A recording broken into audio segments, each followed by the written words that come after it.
G'day viewers, I just wanted to do a quick video on the art of punching.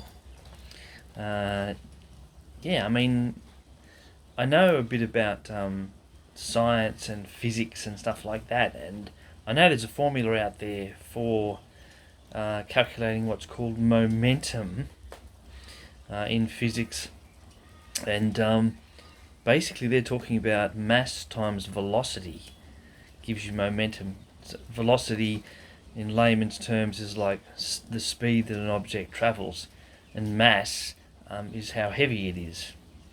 So the generally accepted physical equation for momentum, or sort of how much kind of brute force something has, is a factor of how heavy it is and how fast it travels.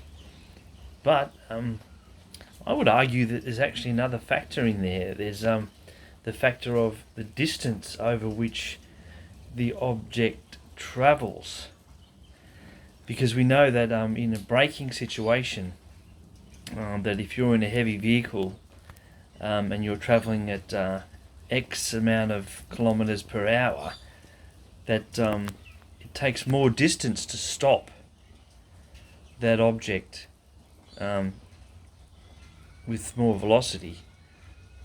So if it's moving faster, then it takes longer to stop. So it actually travels through more distance in order to stop. So you would think that the same would be true going in the opposite direction. The more distance it travels through with velocity before it collides with something, then the harder it is to stop. So anyhow, I've kind of tested this kind of basic theory just at home here. I'll just flip this camera for you. So this is one of my shoes, one of my daggy old shoes, sitting on a platform that my cat uses. So if I put my fist at a relatively close proximity to it, just a matter of maybe a couple of inches away from it, and if I strike it rapidly, it moves, maybe 5 centimeters or so.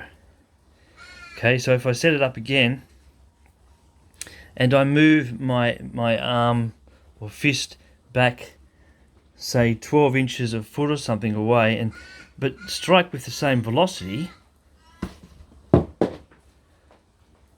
thing's gone flying off the other end. So you can see there's something going on there, isn't there? So Bruce Lee's kind of 1-inch punch, I'm not so sure about that. I think that the factor of distance through which the object travels before it strikes something is an important factor in the kind of force that it's delivering out the other end.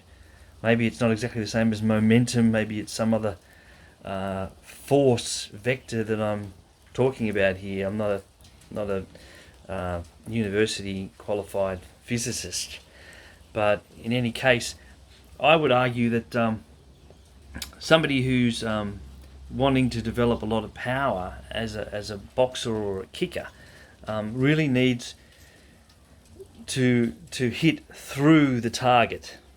So that's something that they'll train you if you do martial arts training. You do it at a high level or whatever, or you learn some of the philosophy of punching and kicking and stuff like that. You can go to gym classes where they do boxercise and stuff like that, and you're tapping gloves. You're striking into somebody's hands. You really, in most cases, you're virtually fully extending your reach before you hit the gloves. So it's only really getting the last little moment of movement before it strikes something. So, I've heard people say to me, big guys say, "Oh, those are like fairy taps," And I'm not a big person, let's be honest. I'm the same height as Bruce Lee, a little bit heavier than he was in his prime these days because I'm over 50. But even so, I'm not going to generate anywhere near as much power, with a strike as a heavyweight boxer like a Mike Tyson or somebody like that. I mean, they're big guys. When they hit you, they're going to hit you with much more brute force because of their mass, and the amount of power they can generate from their muscle mass and stuff like that. It's it's going to be a lot more brute force coming at you, or blunt force trauma, as they say. But for a smaller person, you can generate a lot more power by not just hitting the target right at the end of your punch. So you don't want to be just kind of reaching your arm out to its fullest extension and just tapping it, because it's right at the end of the punch, and you're not really delivering a lot of force or momentum to it. But if you come much closer to it and then strike it, much more power and force is being delivered to it. So the idea of punching through the target, which means really getting in very close proximity. The amazing thing about fighting that I've realised is that we have very short arm distances. Our legs give us a little bit more distance to strike with, but fighting and boxing and martial arts are actually very intimate. You're really in somebody's face, before you're going to hit them. You're not way out here. You're not going to do nothing, when you're way away from somebody. You can barely touch them. And if you do manage to actually land a hit, it's going to be barely felt by them because you're out of range and you're just delivering the last little moment of your strike, which does nothing. It's like the guys in the gym will say when you're doing boxercise, fairy taps. It's great for an aesthetic, like doing a Chuck Norris movie and stuff like that, where your hands and your arms are flying at great distance and you're tapping at the target. You're not hurting the stunt man, and it looks fantastic, but it's not really fighting. It's somebody like Mike Tyson would tell you. He's probably one of the few people that would understand what I'm about to say, and that is that when you're really fighting somebody, it's like the opposite of love. So if you imagine you love somebody, you're going to get in there and hug them. If you are so annoyed with somebody that it turns into the emotion of hate, then you're going to be really in there hating them. So it's like boxing would be like the opposite of loving them to death. It's hating them to death, sort of thing. So, and if you're really gonna seriously hate somebody to death, you've got to get right in their face, and you're going to be punching right through the targets.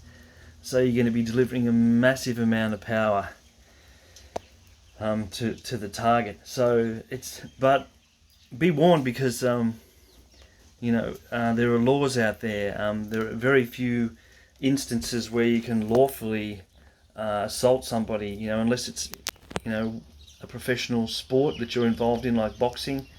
And even then, you've got to be licensed to be able to do that. You've got to have boxing licenses, to be able to do that sort of thing. You could probably spar with people to some extent, but to actually get in there, and be seriously physically hitting people, as hard as you can, there's an element of lawful consent to it, which would have to go through, legal processes. You just can't assault people in public, with lethal force, or even less than lethal force. I mean, just touching somebody is a physical assault under my local legal system here. So you can't go around smacking people. It's just not worth it. You might get really annoyed with somebody and want to hit them, but the legal consequences of that, unfortunately, it's just not worth it. You're going to get more of a legal punishment back in retribution than you're going to feel in getting your frustrations out through having lashed out in anger. It's totally not going to be worth it, so I would advise you against that. But just for the sake of, dispelling the mythology that's out there, with kind of guys like Bruce Lee and that a small guy wouldn't be a match against a big guy and stuff like that.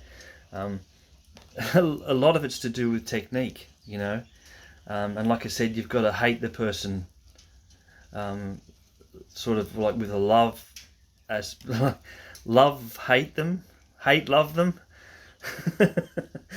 You know what I'm saying, Dave? So it's got to be really passionate kind of delivery of force, which means getting right in close proximity and striking through the target. Like you're not just hitting it, you're punching through it, you're going through it.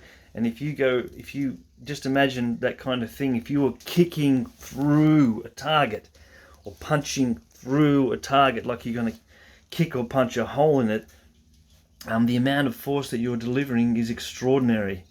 You know, you can break bones doing this sort of thing. You know, if you do it correctly, you would certainly probably break bones in the process. So it's, you know, as I said, it's highly dangerous. It's not something you mess around with. You don't use a full level of lethal force that a human body can deliver intentionally, because you're going down the line of committing murder if you do that. So yes, the human body is a lethal weapon if you're technically trained how to use it. Yeah, so there it is. A lot to do with the techniques and how you do it. It's not just the size of the person and things like that. So yeah, thanks for listening, and have a great day. Be safe out there. Stay cool. Get into some meditation, or maybe like yoga, which I've been getting into recently, and I might talk to you later a bit more about yoga in detail. I think you might find that interesting and helpful. I certainly have. Cheers. God bless. Have a great day.